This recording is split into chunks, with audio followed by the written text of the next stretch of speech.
बिस्मिल्लाहिर्रहमानिर्रहीम। अस्सलामुअलैकुम। आज हमने सेकेंड ईयर का जो है वो फर्स्ट चैप्टर स्टार्ट करना है जिसका नाम है होम्योस्टैसिस।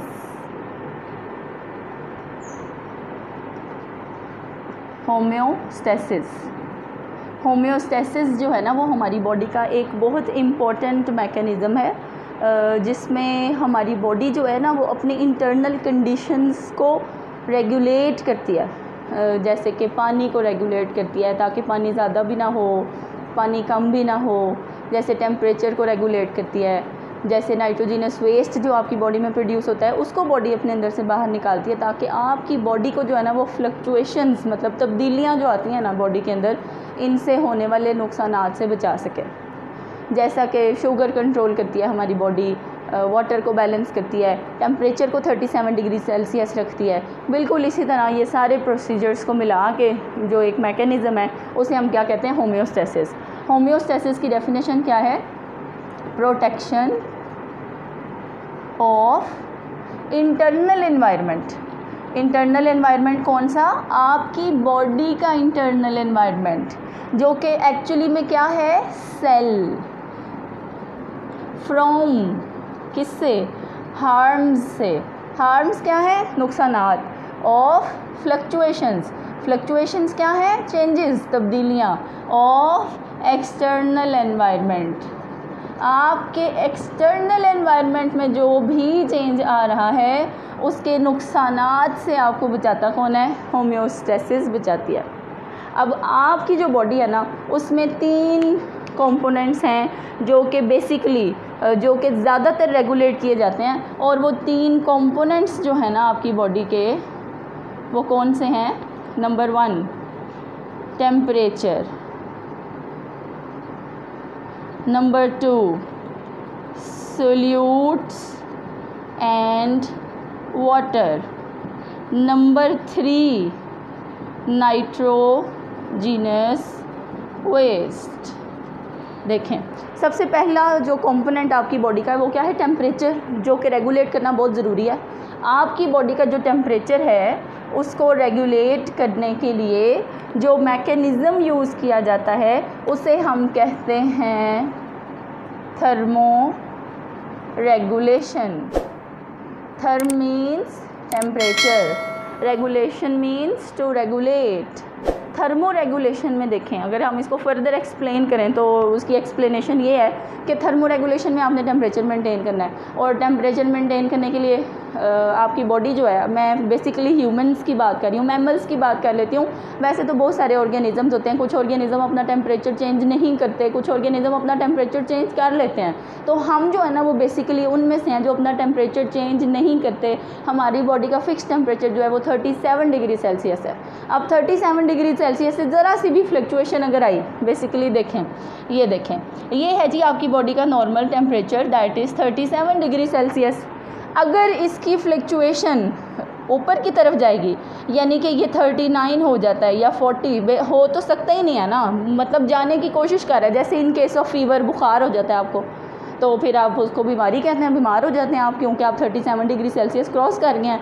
तो जब कोशिश हो रही होती है ना तभी बॉडी इसको कंट्रोल कर लेती है। और अगर ये नीचे जाने की कोशिश करे, हम इसे सिंपल जो है ना वो अपने एक्सटर्नल एनवायरनमेंट से रिलेट करके एक्सप्लेन करते हैं। जैसा कि देखें, आपकी बॉडी का टेम्परेचर 37 डिग्री सेल्सियस है और आपका एनवायरनमेंट आजकल गर्म हुआ है या सर्द हुआ है, समर्स चल रहे हैं या विंटर्स चल रहे हैं। तो समर में तो एक्सटर्नल टेम्परेचर जो है ना वो ऑलमोस्ट 40 to 45 चला जाता है। तो आपकी बॉडी इतना टेम्परेचर टॉलरेट नहीं कर सकती।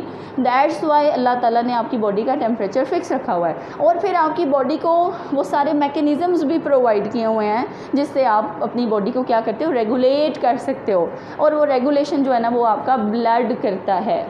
आपने देखा आपका ब्लड फ्लो करता है। जब गर्मियाँ होती हैं ना तो आपकी ब्लड वेसल्स, जो कि आप अपने हाथों में देख सकते हैं, बहुत क्लियरली नज़र आ जाती हैं। अगर आप गर्मियों में फोकस करें ना तो आपकी ये ब्लड वेसल्स ऐसे उभर के बाहर आ जाती हैं, मतलब ऊंची हुई होती हैं स्किन से। वो क्यों हुई होती हैं? क्योंकि वो अपने आप को डायलेट कर लेती हैं। आपकी बॉडी के अंदर जो हीट प्रोड्यूस हो रही है, आपको पता है आपकी बॉडी हीट प्रोड्यूस करती है मेटाबॉलिक हीट कहते हैं उसे। आपकी बॉडी जब चीज़ों की ब्रेक डाउन करती है तो उसमें से हीट पैदा होती है और वो हीट जो है ना वो जाती है ब्लड में। तो आपका ब्लड जब ऐसे सर्कुलेट करता है बॉडी के अंदर तो वो ब्लड वेसल्स क्या हो जाती हैं, डायलेट होकर बाहर आ जाती हैं और फिर उनके अंदर से हीट जो है वो वाटर वेपर्स को लेके इवेपोरेट हो जाती है और पसीना आता है, आपको स्वेटिंग होती है और उसी स्वेटिंग के बाद आपको ठंडक मिलती है और आपका बॉडी का टेम्परेचर जो है वो कितना रहता है 37 डिग्री सेल्सियस। और अगर आप सर्दियों की बात करें, ये तो मैंने गर्मियों की बात की जी, गर्मी थी बाहर 45 दर्जा हरारत था, लेकिन बॉडी ने क्या किया, पसीना पैदा करके स्वेटिंग करके अपने अंदर क्या कर ली, रेगुलेशन कर ली। अब अगर हम सर्दियों की बात करते हैं तो सर्दियों में क्या होता है, फ्रीजिंग टेम्परेचर भी चला जाता है, 0 डिग्री सेल्सियस तक भी चला जाता है। तो फिर आपकी बॉडी क्या करती है, आपकी बॉडी अपनी ब्लड वेसल्स को कॉन्स्ट्रिक्ट करके डीप द स्किन ले जाती है और फिर हम क्या करते हैं, एक्स्ट्रा जो हम करते हैं, जो हम कर सकते हैं क्योंकि हम अशरफुल मखलूक़ात हैं, हमारे पास एबिलिटीज़ हैं, हम स्वेटर पहन लेते हैं, हम जर्सी पहन लेते हैं, हम जो है वो अपना बॉडी का टेम्परेचर नहीं बाहर जाने देते, हम अपनी बॉडी का टेम्परेचर संभाल के रखते हैं। हम स्वेटर एक्चुअली कहाँ पहनते हैं, अपने थोरेसिक पोर्शन के ऊपर, अपने ट्रंक पोर्शन के ऊपर स्वेटर पहनते हैं क्योंकि इसके अंदर सारे वाइटल ऑर्गन्स हैं। आपका स्टमक जो कॉन्ट्रैक्शन रिलैक्सेशन करके हीट पैदा कर रहा है, आपके इंटेस्टाइन्स जो कॉन्ट्रैक्शन रिलैक्सेशन पैदा करके हीट पैदा कर रही हैं, आपका हार्ट जो बीट करके हीट प्रोड्यूस कर रहा है, आपका लिवर जो वर्क करके हीट प्रोड्यूस कर रहा है, आपके इंटरकोस्टल मसल्स जो ब्रीदिंग करके हीट प्रोड्यूस कर रहे हैं, वो सारे आपके ट्रंक पोर्शन में हैं। हम उसको जो है वो कवर कर लेते हैं ताकि हमारी बॉडी की मेटाबॉलिक हीट बाहर ना जाए और हम अपना बॉडी टेम्परेचर कितना रखें, 37 डिग्री सेल्सियस।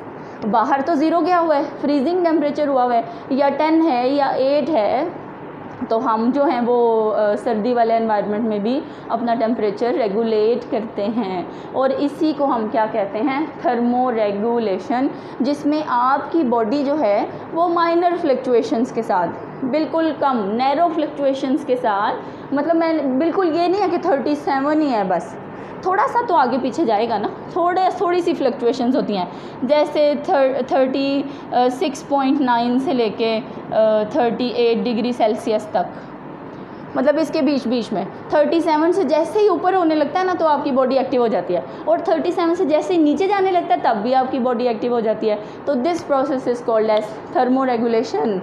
इससे क्या हुआ है, आपने अपनी बॉडी को प्रोटेक्ट किया है, आपने अपनी बॉडी की प्रोटेक्शन की है। किससे प्रोटेक्शन की है, हार्म से, नुकसान से। 45 दर्जा हरारत पे तो आपकी बॉडी फिर डेड हो जाएगी, लेकिन आपकी बॉडी ने क्या किया है, उसको रेगुलेट किया है और आपने जो तब्दीली आई है, यानी कि गर्मी आई है या सर्दी आई है, तो उससे जो भी नुकसान आते हैं आपकी बॉडी को, आपने उसको क्या कर लिया है, प्रोटेक्ट कर लिया है, कोई नुकसान आपकी बॉडी को नहीं होगा।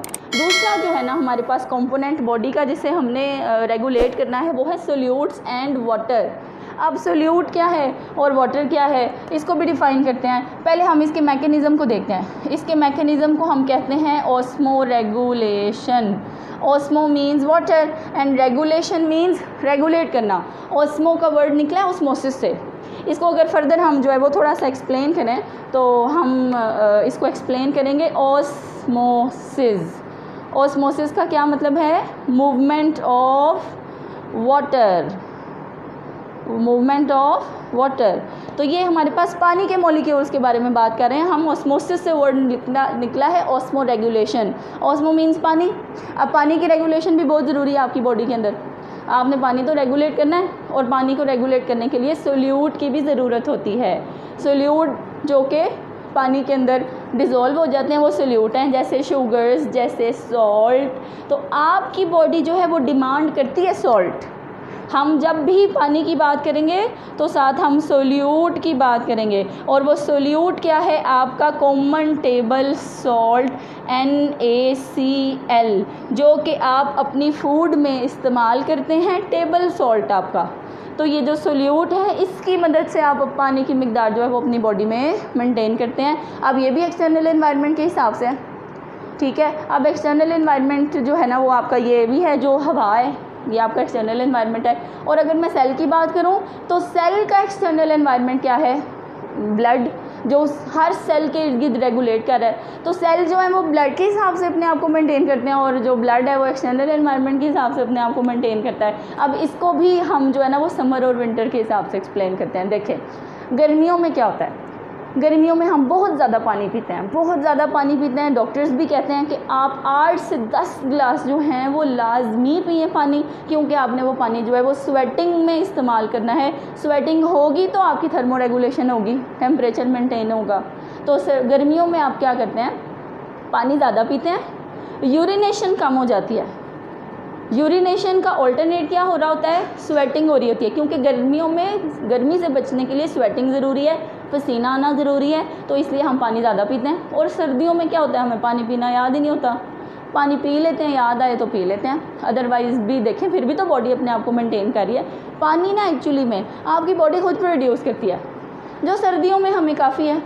फिर भी एक्सटर्नल वाटर होना ज़रूरी है। डॉक्टर्स ये भी कहते हैं कि आपने सर्दियों में भी मैक्सिमम 8 गिलास पानी पीना है, ताकि आपकी किडनीज़ जो हैं वो नॉर्मली काम करती रहें। चलें फिर भी अगर मैं वैसे बेसिकली बात कर रही हूँ कि अगर हम सर्दी में नहीं भी पानी पीते फिर भी यूरिनेशन का प्रोसेस होता है, यूरिन प्रोड्यूस होता है, पानी बॉडी प्रोड्यूस करती है, और सोल्यूट्स तो हम फूड में ले ही रहे होते हैं। अब बात करते हैं कि ये पानी कहाँ से आ गया।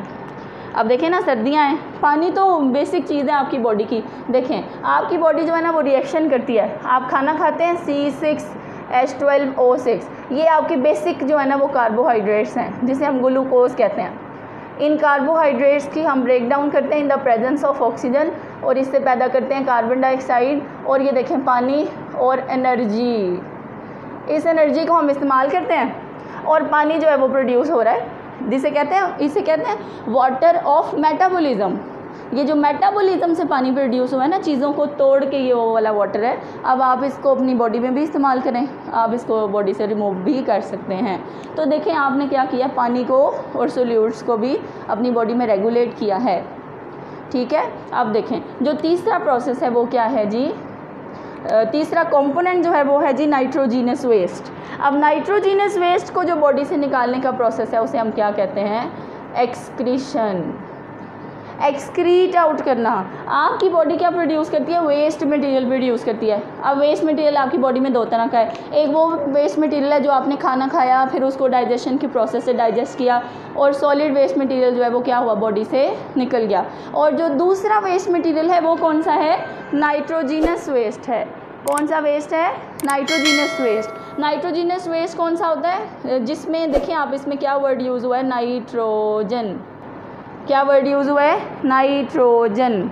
ये जिस कंपाउंड्स में देखें आप खाते हैं ना प्रोटीन्स, प्रोटीन्स में नाइट्रोजन होती है, प्रोटीन्स में क्या होती है, नाइट्रोजन होती है। और उसके अलावा आपकी बॉडी में क्या पाए जाते हैं, न्यूक्लिक एसिड, जैसे DNA और RNA। इसमें तो आपने बेसिकली कॉमन नेम सुने होंगे, नाइट्रोजीनस बेसिस। नाइट्रोजीनस बेसिस कौन कौन सी हैं, एडेनिन जो कि थायामीन के साथ ट्रिपल बॉन्ड करती है, गवानीन जो कि एडेनिन जो थायामीन के साथ डबल बॉन्ड करती है, और गवानीन जो है वो साइटोसिन के साथ ट्रिपल बॉन्ड्स करती है। ये आपकी नाइट्रोजीनियस बेसिस हैं। तो जब हम DNA और RNA हमारी बॉडी में हर रोज़ हमारे सेल जो हैं वो इसकी ब्रेक डाउन भी करते हैं, नया भी बनाते हैं, ब्रेक डाउन भी करते हैं, नया भी बनाते हैं। तो ये नाइट्रोजीनियस बेसिस जो हैं ये नाइट्रोजीनियस वेस्ट प्रोड्यूस करती हैं, और इस वेस्ट को हम एक्सक्रीशन की प्रोसेस के थ्रू बॉडी से बाहर निकालते हैं। और उसके लिए जो है वो कौन काम करती है, किडनी काम करती है, हमारी किडनीज काम करती हैं। तो देखें ये सब कुछ करके हमने क्या किया है, होम्योस्टेसिस किया है, हमने अपनी बॉडी को बचाया है, हमने अपनी बॉडी का टेम्परेचर चेंज नहीं होने दिया, हमने अपनी बॉडी का वाटर और सोल्यूट्स नहीं चेंज होने दिए, हमने अपनी बॉडी के जो है वो नाइट्रोजीनियस वेस्ट जो कि बहुत डेंजरस है हमारी बॉडी के लिए, हमने उसको भी बॉडी से रिमूव किया है। क्या ये सब हम खुद कर रहे हैं, बिल्कुल नहीं। आपकी बॉडी जो है वो ऑटोमेटिकली ये सारा होम्योस्टेसिस का जो है वो फंक्शन परफॉर्म करती है। So these are actually the homeostasis की ये टाइप्स हैं जिनको हमने आगे एक्सप्लेन किया है, जो हमारी बॉडी को जो है वो मेंटेन करती है। अब ये सारा काम करने के लिए जो है वो हमारी बॉडी में एक सिस्टम पाया जाता है जिसे हम कहते हैं जी कंट्रोल सिस्टम, जो हमारी बॉडी को क्या करता है, कंट्रोल करती। अब जो कंट्रोल सिस्टम है ना वो हम होम्योस्टेसिस के लिए देखेंगे कि कंट्रोल सिस्टम क्या है। कंट्रोल सिस्टम जैसा कि हमारे घर में जो है ना वो रेफ्रिजरेटर्स होते हैं, फ्रिज होता है, एसी लगाया होता है, इस तरह की जो इलेक्ट्रिकल चीज़ें हम अपने घरों में यूज़ करते हैं, उसमें से हम किसी एक की एग्जांपल ले लेते हैं। हमारे पास नेक्स्ट होम्योस्टेसिस का ही टॉपिक क्या है, कंट्रोल सिस्टम, जो आपकी बॉडी को क्या करेगा, ये सारी होम्योस्टेसिस में हेल्प करेगा, उसे हम कंट्रोल सिस्टम कहते हैं। अब देखें जी, कंट्रोल सिस्टम में मैं आपको फिज़िकल कंट्रोल सिस्टम भी समझाऊंगी, और हम जो बायोलॉजी पढ़ रहे हैं तो ज़ाहिर बात है फिर हम बायोलॉजिकल कंट्रोल सिस्टम भी पढ़ेंगे। फ़िज़िकल कंट्रोल सिस्टम में देखें, मैं आपको एग्जांपल देती हूँ जी रेफ्रिजरेटर की। ठीक है, आपके घर में एक रेफ्रिजरेटर है, आपने उसके अंदर एक थर्मोस्टेट लगा होता है, उसके अंदर क्या लगा होता है, थर्मोस्टेट। आप उस थर्मोस्टेट पे क्या करते हैं जी, एक सेट पॉइंट फिक्स कर लेते हैं, टेम्परेचर फिक्स कर लेते हैं। जैसे हमने जो है वो अपने फ्रिज का टेम्परेचर जो है वो रखा हुआ है जी -5, ये हमारा सेट पॉइंट है। ठीक है, अब ये सेट पॉइंट जो है ना रेफ्रिजरेटर के अंदर जो है ना वो दो तरह के जो है ना वो सिस्टम्स चल रहे होते हैं, एक कूलिंग सिस्टम और एक वार्मिंग सिस्टम, गर्म करने वाला भी और ठंडा करने वाला भी। अब देखें कैसे, अब ये देखें, इसमें सबसे पहले जो है ना वो हम बात करेंगे रिसेप्टर की, फिर हम बात करेंगे थर्मोस्टेट की, फिर हम बात करेंगे जी इफ़ेक्टर्स की। ये वर्ड मैंने जो है वो यूज़ किए हैं, थर्मोस्टेट की जगह जो है वो हम लिख लेते हैं कंट्रोल सेंटर। कंट्रोल सेंटर है ये हमारा। ये जो फिज़िकल सिस्टम है ना, इसमें देखें ये रिसेप्टर कौन है, जिसने मैसेज रिसीव कर लिया है कि रेफ्रिजरेटर का टेम्परेचर जो है वो कितना होना चाहिए, -5 डिग्री सेल्सियस, और मैंने जो है वो थर्मोस्टेट के ऊपर इसको फिक्स किया था। अब इफ़ेक्टर्स जो हैं वो क्या करेंगे, इसका रिस्पॉन्स देंगे। इफ़ेक्टर्स कौन है, जो काम कर रहे हैं, और वो काम करने वाला कौन है, कंप्रेसर। कंप्रेसर क्या करता है, ऑन हो जाता है, ऑन होके वो कूलिंग करना शुरू करता है। मैंने कितना टेम्परेचर सेट किया, -5। अब फ्रिज को कैसे पता चलेगा, थर्मोस्टेट से पता चलेगा कि ये -5 सेट हुआ है। लें जी, कूलिंग मैकेनिज़्म ऑन हुआ, ये आ गया जी -5। लें जी, अब ये यहाँ रुका नहीं है, ये ऊपर जाने लग गया। जैसे ही ये ऊपर जाएगा तो कंप्रेसर क्या होगा, बंद हो जाएगा, और टेम्परेचर जो है वो कहाँ आके रुक जाएगा, -5 पे। फिर ये -5 पे आके जो है ना वो सेट हो जाएगा, क्योंकि हमने जो है वो अपना टेम्परेचर जो है वो कितना सेट किया हुआ है, -5। बिल्कुल इसी तरह दूसरा जो सिस्टम है वो कौन सा है, बायोलॉजिकल कंट्रोल सिस्टम है। अब देखेंगे हमारे बारे में है तो ये ज़्यादा आसानी से समझ आ जाएगा। अब मेरी बॉडी का वो हिस्सा जो रिसेप्टर है, जो रिसीव करता है टेम्परेचर को, वो है जी स्किन।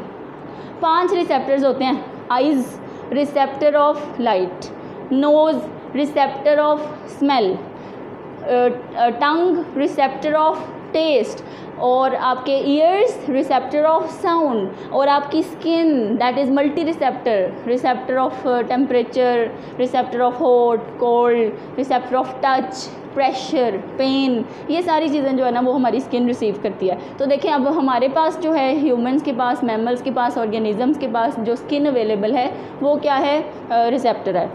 रिसेप्टर जो है ना वो एक्सटर्नल टेम्परेचर को डिटेक्ट कर लेती है कि एक्सटर्नल टेम्परेचर जो है वो इस टाइम कितना है, फिर आपकी बॉडी तक उस मैसेज को पहुंचाया जाता है, किसके थ्रू। अब देखिए आपकी स्किन ने एक्सटर्नल टेम्परेचर रिसीव किया कि 40 डिग्री सेल्सियस हुआ है, बाहर जो है वो क्या है, 40 डिग्री सेल्सियस है, हमारी बॉडी से ज़्यादा है। अब वो मैसेज ब्लड रिसीव करेगा, और वो ब्लड जो है वो आगे किसके पास जाएगा, आपके हाइपोथैलेमस के पास। आपका ब्रेन का बड़ा इंपॉर्टेंट हिस्सा है। देखें सबसे पहले क्या डिस्कस किया, रिसेप्टर कौन थी, स्किन। फिर उसके बाद क्या है जी, हाइपोथैलेमस। ये क्या है, आपका कंट्रोल सेंटर है, जैसा कि थर्मोस्टेट था इसमें। इसी तरह यहाँ पे जो है वो हाइपोथैलेमस है, और हाइपोथैलेमस जो है ना वो फ़ौरन से, देखें आपकी स्किन ने डिटेक्ट किया कि टेम्परेचर ज़्यादा है, आपका ब्लड जो है वो मैसेज लेके गया हाइपोथैलेमस के पास, और हाइपोथैलेमस ने आके मैसेज किसको दे देना है, स्वेट ग्लैंड्स को, कि वो पसीना प्रोड्यूस करें ताकि आपका बॉडी का टेम्परेचर कितना हो जाए, 37 डिग्री सेल्सियस हो जाए, क्योंकि हमारी बॉडी 37 से ऊपर टॉलरेट नहीं कर सकती। सो देखें अब आपको रिस्पॉन्स किसने दिया, स्वेट ग्लैंड्स ने दिया। लें इस तरह जो है वो क्या हो जाता है, कंट्रोल सिस्टम्स की वजह से आपकी बॉडी होम्योस्टेसिस करती है। खुद ही ऑन होता है सिस्टम, खुद ही ऑफ हो जाता है सिस्टम। अब 37 डिग्री सेल्सियस से नीचे भी नहीं जाएगा और ऊपर भी नहीं जाएगा, उतने पे ही रहेगा। इस मैकेनिज़्म को हम और दूसरे वर्ड्स में फीडबैक मैकेनिज़्म भी कहते हैं। इस प्रोसेस को हम कहते हैं फीडबैक मैकेनिज़्म, कि आप रिसेप्टर से जो है वो स्टिमुलस रिसीव करें, फिर कंट्रोल सेंटर के थ्रू उसके ऊपर प्रोसेसिंग करें और फिर अपने इफ़ेक्टर्स के थ्रू रिस्पॉन्स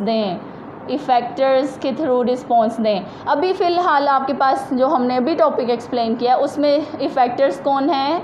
स्वेट ग्लैंड्स हैं। वैसे तो और भी बहुत सारे इफेक्टर्स हैं, आपके स्वेट ग्लैंड्स इफेक्टर्स हैं, आपके मसल्स काम करते हैं वो भी इफेक्टर्स हैं, आपकी बॉडी में ग्लैंड्स काम करते हैं वो भी इफेक्टर्स हैं। लेकिन आपका टेम्परेचर कंट्रोल करने वाले, गर्मी को कंट्रोल करने वाले इफेक्टर्स कौन है? Sweat glands. तो जब रिसेप्टर से स्टिमुलस रिसीव किया जाए, फिर उसकी प्रोसेसिंग की जाए, फिर उसका रिस्पॉन्स दे दिया जाए, तो इस मैकेनिज़्म को हम क्या कहते हैं? Feedback mechanism. आपकी बॉडी ज़्यादातर जो है वो नेगेटिव फीडबैक को फॉलो करती है। जैसा कि अगर गर्मी का रिस्पॉन्स आया तो हमने कूलिंग, गर्मी का स्टिमुलस आया तो हमने कूलिंग रिस्पॉन्स दिया। अगर सर्दी का स्टिमुलस आया तो हमने अपनी हीट को क्या कर लिया? स्टोर करके वार्म रिस्पॉन्स देना शुरू कर दिया, वार्मथ रिस्पॉन्स। देखें, अगर जो है वो आपको गर्मी का स्टिमुलस आ रहा है, मतलब वार्मथ स्टिमुलस आ रहा है, तो आप उसका रिस्पॉन्स क्या देंगे? कूलिंग रिस्पॉन्स देंगे।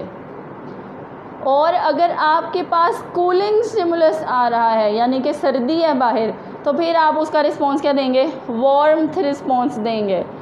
तो आपकी बॉडी हमेशा क्या करती है? अगर चीज़ ज़्यादा हो रही है तो उसे कम करती है, अगर चीज़ कम हो रही है तो उसे ज़्यादा करती है, ताकि आपकी बॉडी नॉर्मली काम कर सके। And this mechanism is called as negative feedback mechanism. So ये जो है ना वो मैकेनिज़्म है जिसके थ्रू आपकी बॉडी होम्योस्टेसिस करती है, जिसे कहते हैं कंट्रोल सिस्टम। कंट्रोल सिस्टम बेजान चीज़ों के बारे में करेंगे तो फिज़िकल, और लिविंग चीज़ों के बारे में करेंगे तो बायोलॉजिकल होगा।